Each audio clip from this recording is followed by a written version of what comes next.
চাচা তোমার জন্য কি নিয়ে আসবো? ওয়েটার আমার জন্য মুরগি নিয়ে আসো। ভাইয়া 1 প্লেট মুরগা দাও। ঠিক আছে দিতেছি।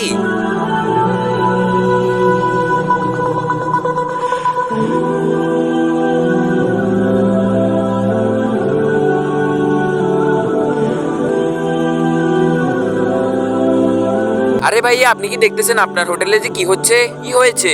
আমি 2 দিন ধরে দেখতেছি একজন বুড়া আপনার দোকানে আসে আর ভিড়ের মধ্যে টাকা না দিয়ে চলে যায়। তুমি প্রথম সন্দেহ করনি? তোমার আগে ওই ব্যক্তির কথা অনেকজনই বলে গিয়েছে। আরে আমার ভাই সে ব্যক্তিটি ফুটপাতে থাকে। একদিন আমি হোটেল থেকে বের হয়েছি তখন। তো বন্ধুরা যারা এই আল্লাহর ঘরটি দেখে লাইক এবং সাবস্ক্রাইব করবে তাদের জন্য সব মনের আশা পূরণ হয়। আর কমেন্টে বলে যান আমি। হে আল্লাহ তুমি এই হোটেলটির মধ্যে ভিড় লাগিয়ে দাও যেন আমি খাবার খেতে পারি। আজ তার দোয়ার কারণে সবসময় আমার হোটেলে ভিড় লেগে থাকে। আমাদের সফলতার পিছনে শুধুমাত্র আমাদের পরিশ্রম নয়, গরিবদের দোয়াও থাকে।